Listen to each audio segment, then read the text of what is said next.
I'm so happy to be here. Thank you so much for the invitation. And to be with so many amazing social students. Um, Sayang, we can't do this in person, but I am happy to be here. And today I'll be sharing with you one of the research reports that we've published after the Typhoon Haiyan response. So at the time, I was a fourth year sociology student. I was also doing my thesis at the time. Um, and I know a lot of you are familiar with the Typhoon Haiyan experience. So I hope some of the findings resonate with you. And I am very much looking forward to your comments, your questions, any feedback. So let's start. I'll be sharing my screen. Hmm.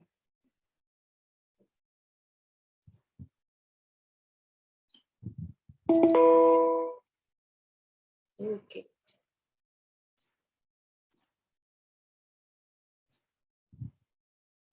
So can you see my screen okay?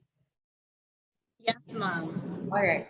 So the title of my presentation is Silence in the Aid Interface, and it really looks at the experience of disaster-affected communities in the Typhoon or Typhoon Yolanda response. So sobrang important ng discussion around the experiences of communities during a disaster response kasi they really have a lot of interactions with what they call outsiders. This can be private organizations, NGOs, other humanitarian organizations. And here to understand that relationship, what I'm offering is understand it from the concept of aid interface. The concept of aid interface actually borrows it from anthropology, no, or sociology of development. When you think of interface, imagine it as like that space, that those engagements where affected communities and the outsiders interact. So here, the exact definition is it refers to the dynamic, variable, and really unpredictable processes and contexts in which the providers of aid, whether like private organizations or humanitarian organization, and those seekers of these aid interact. So and in these interface, sobrang important siya for sociologists like us kasi you can really see how like different actors translate meanings. You can also see how their interests sometimes conflict, and also their principles are interacting with one another. So this is what we were very interested in when we were studying the concept of aid interface. But just to note that when we went in 2015 in select Typhoon Haiyan affected communities in Cebu, in Tacloban, and in Rojas City, we weren't really looking at interface per se. Parang we didn't have that assumption at the very beginning. It was really just emerging, kumbaga, in our interactions with communities, with organizations. So we thought, okay, this is very important to understand kasi we can really see yung mga principles and interests of different actors and how they negotiate that. So parang there's that power dynamic as well, no, na hindi naman when you are in the interface, very equal yung footing ng affected communities and ng organizations. Of course, there is also power imbalance there given that communities, kumbaga, are in a place of need, they need support, they need help to recover. So that's what I mean by aid interface. I hope that's clear. And if you have any questions, just let me know. So in that paper, we were really interested to answer the question, how are humanitarian principles practiced and translated in the aid interface?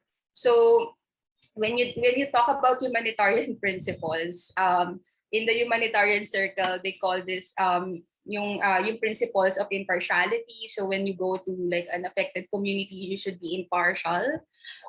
Or hindi ka dapat talaga ano dun sa kunyari politics in that community. You should also be neutral. And also, there's this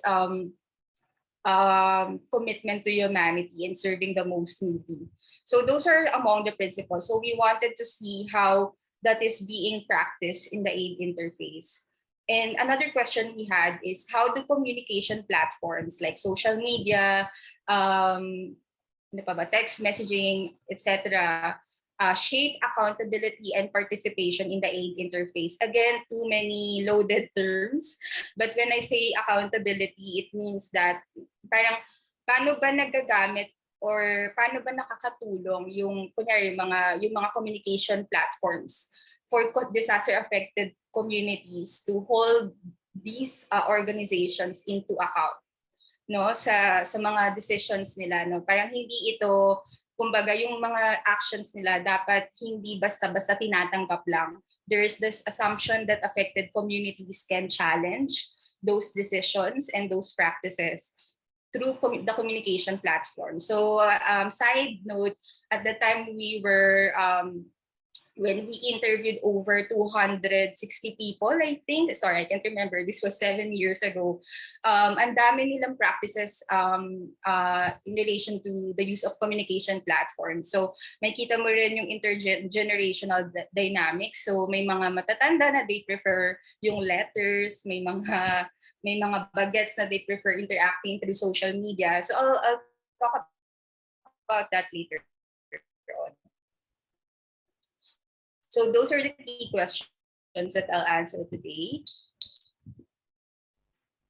So now I'd like to focus on government officials because they really, kumbaga, they shown at the time yung power nila. They were really holding so much responsibility at the time. And then at the same time, they also have that large or very large responsibility and influence dun sa outcome ng tulong na matatanggap ng community. So here, parang niliken namin sila sa Janus-like structures. And if you Google it, it's like, it's this figure na you are facing two directions at once. So parang if you are a government official, you have to face two directions. So one is the affected communities, and then the other is yung humanitarian organization. So here I'm reading the note. They must serve the interests of groups operating on both the community and national level, and they must cope with the conflicts raised by the collision of these interests.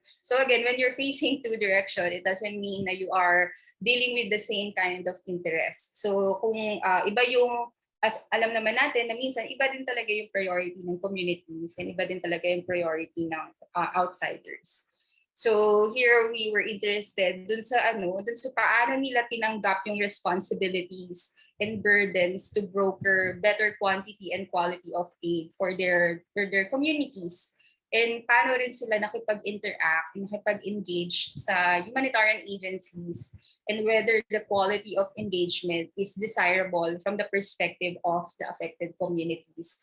So this is really based on ethnographic research, kaya sobrang matagal na pagbabad din at pag-i-interview sa iba't ibang kumbaga klase ng mga tao. Meron mga parang low income, meron mga middle class, and then high income level. And I'll later on I'll share that report para makita nyo din yung pagkakaiba-iba ng types of interactions ng different communities sa government officials. All right, so now we discuss the empirical evidence, kumbaga. So this is the aid interface of Typhoon Haiyan. I hope it doesn't trigger so bad memories, but let this be a space to reflect, no, what can we learn from that experience, and ano na yung dapat natin hindi gawin moving on. So ayan, itong picture na to, you can see, thank you Oxfam from Sitio Mahayahay. We took this picture in Bantayan, Cebu. And this is parang ano siya, in the middle of a community, may parang malaking area where may maraming thank you messages nagawa sa mga shells or any local products. So here we really observed yung gratefulness ng communities dun sa tulong ng mga humanitarian organizations, whether this came in the form of shelter, support, livelihood, hygiene kits.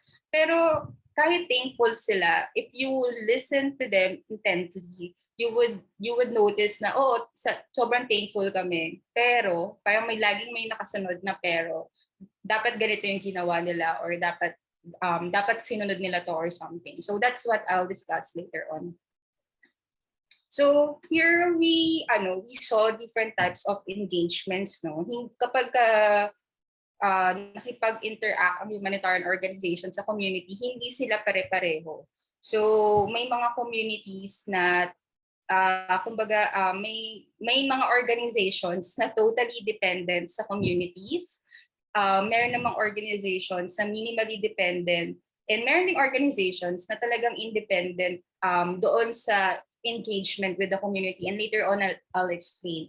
But it's important here to note na itong types of engagements na to had an impact dun sa quality of relationship they had with the humanitarian organization, and also with the impact of the tulong na binigay dun sa social relations ng communities. So when I say totally dependent agencies or humanitarian organizations, siguro familiar sa inyo yung iba dito, no? So ito yung situations when yung barangay leaders, they would draft the beneficiary list, and then they would also distribute the aid by themselves without the help of agencies. So kumbaga okay, may tulong po kami, kayo na pong bahala. Kayo na pong bahala sa listahan. We trust you, kumbaga, na parang you will distribute this equally and fairly dun sa communities. So ito yung type of engagement na you would really see a lot of opportunities for community leaders to kind of use the aid for their own political benefits. So for example, I'll read the quote from one of our respondents. I hope that the agencies would not hire barangay workers to do the survey. Yung survey meaning ito yung survey na ginagawa nila para malaman kung sino yung tutulungan or hindi. I hope they would do it personally. Our officials are good, but they also have a family. Of course, they would prioritize them over us. So we were at the time when we were raising this recommendations sa humanitarian organizations, we were telling them that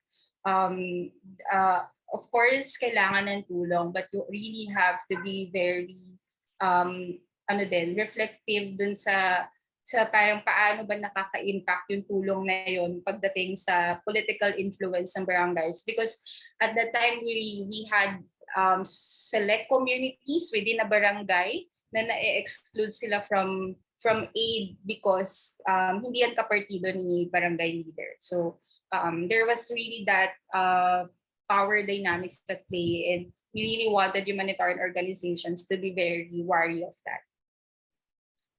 Minimally dependent naman is when they use humanitarian organizations use external evaluators. So they verify yung listahan ng barangay leader, and then yung external evaluators yung magba-validate kung tama ba yung listahan na yun.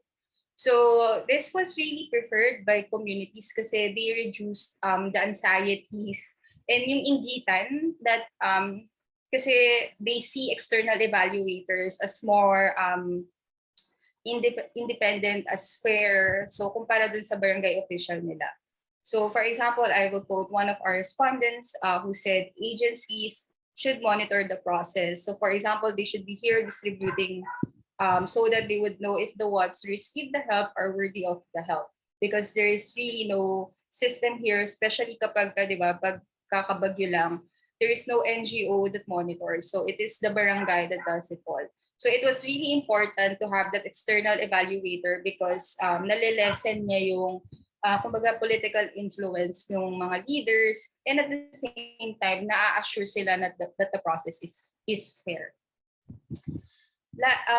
Dun sa minimally independent, we observe na maraming active and principled brokers, and ito yung mga barangay leaders na very hardworking and exceptional, no, and they really champion the interests of their communities. So if the totally dependent is like, okay, tatanggapin po namin yung tulong and kami na yung bahala, yung active and principled brokers, they would not necessarily accept yung tulong na ibibigay. They really have to take into consideration kung kasya ba yan sa lahat, kung kasya ba yan sa lahat, kasi kung hindi, mag-iinggitan lang yan. So rather than helping, you are causing further harm din sa social relations ng communities, di ba? So at the same time, they would really be active in lobbying the government, yung kunyari local government nila, to include their barangay sa distribution of support at the local or at the provincial level. So ito yung mga, sadly, very few, rather, it's the exception rather than the norm dun sa nakita namin case sa Haiyan. But it was really important, and they really played a big role in preserving community solidarity and over the material benefits of the relief aid that they receive from humanitarian organizations. So I remember this one quote from a respondent in Rojas City na parang sabi niya, most of the NGOs that coordinated our barangay are rejected by our barangay captain because they would only give to a few residents and that would cause problems, sabi niya. What people want is for everyone to receive aid. So our barangay captain would just reject aid altogether pag hindi yan yung case. So kaysa mamimili lang siya ng bibigyan at parang masasabihan pa na hindi fair, i-reject niya na lang kasi kaysa kahit na kailangan din ng community nila. So what can we learn from this? So sa side ng humanitarian organizations, and if some of you would be working in mga kunyari development or humanitarian organizations, important na i-take into consideration yung political context of the communities that you will be working with. So in many places in the Philippines, may historical distrust of government coupled with experiences of diversion, corruption, and politicization of aid to define that relationship between the government and the citizens. So hindi siya, kumbaga yung tulong is not an abstract thing. Okay, gusto kong tumulong, magbibigay ako ng tulong. But it is operating within that condition na may historical distrust ang citizens sa government nila. So for example, kung ikaw ay development or humanitarian worker and you're engaging with government bodies or agencies, you can be seen as someone supporting poor governance, kumbaga. So that's why we were telling these organizations na you really have to take this context into consideration. Yun, so that's the main thing, no, yung importance ng deep immersion, no, sa communities. And I think this is one of the how it relates dun sa theme ng webinar na parang important talaga yung community and deep immersion for you to understand the context.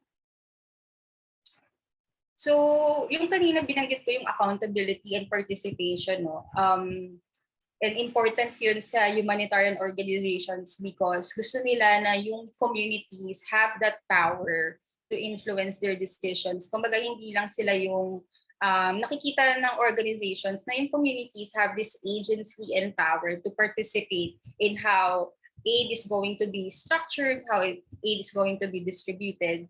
So ano yung implication niya when you do that? So for example, if you are an accountability officer sa isang government or humanitarian organization, anong ibig sabihin nun for you, no? Ibig sabihin nun, you really have to have that skill as interface expert, no, in finding ways to prevent humanitarian aid from being captured by the elite, whether that's through yung political influence or economic influence in a community. And we saw that ito napapasok na yung communication platforms. We saw that it really played a big role in facilitating complaints and feedback. But you also have to really be considerate na hindi nakaka-capture nun lahat. No, you really have to be active in engaging communities because some of them really don't prefer yung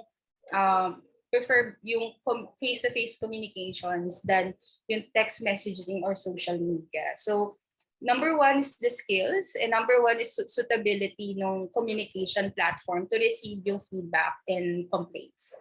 So I think those are the implications when you look at the politicization of aid.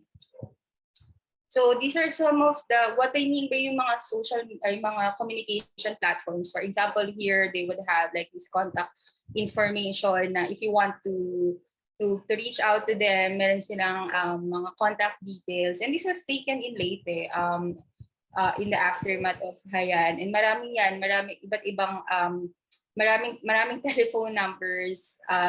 But there was also at the time there was an attempt to consolidate all these numbers para hindi pa iba-iba.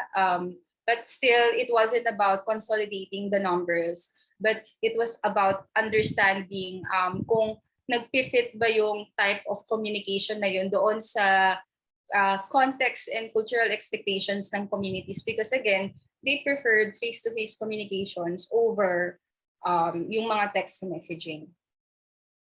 So ito, again, just some more pictures ng paano nila hinihikayat pala yung communities na makipag-interact dun sa humanitarian organizations. And really the assumption is that may karapatan yung mga disaster-affected communities to be engaged doon sa kung paano i-distribute yung aid, kung paano sila babangon na sa community. And that's really the overall goal din nung community engagement. Marami ng innovations in the humanitarian sector, how this can be done. Meron silang mga ini-introduce na GIS mapping tool. So parang it's a website where you can see ano yung types of feedback na na-receive in different barangays. But again, of course, that's a wonderful innovation. But what we were getting from communities is that kailangan pa rin po talaga ng face-to-face and like personal interaction kasi that's a really good opportunity for communities to tell their stories, bakit dapat sila isama dun sa listahan ng mga makakatanggap ng tulong, for example, para ipagawa yung bahay nila. So that of course, those innovations are important, but again, dapat din natin i-consider yung contextual condition ng communities. This was a picture that we took in 2018, I think. And unfortunately, at the time in Tacloban, meron pa ring transitional shelters. But maybe some of you can also share your experience dealing with humanitarian organizations. But I wanted to impart that experience to you because at that time I was a fourth year social students. But now that I'm working in the humanitarian sector, it was a very eye-opening experience, to say the least. And important siya na malaman even at this point kasi we really have to center communities in everything that we do. And sometimes we really have to be aware of those conflicting interests, whether they're coming from government agencies, the donors of the aid, or sino iba pang government officials who may be wanting to like have that visibility during a disaster. So that's my presentation. I hope that was helpful, and I'm really looking forward to your comments and questions, and thank you so much for listening. Thank you, ma'am, for the very enlightening discussion. Would it be okay, last na lang po, would it be okay po to ask for a word of advice or encouragement for us, the graduating students of BA Sociology program, and to those po na hindi pa sure kung bakit po nila pinili yung sociology? Wow, thank you for giving me the opportunity to give that advice.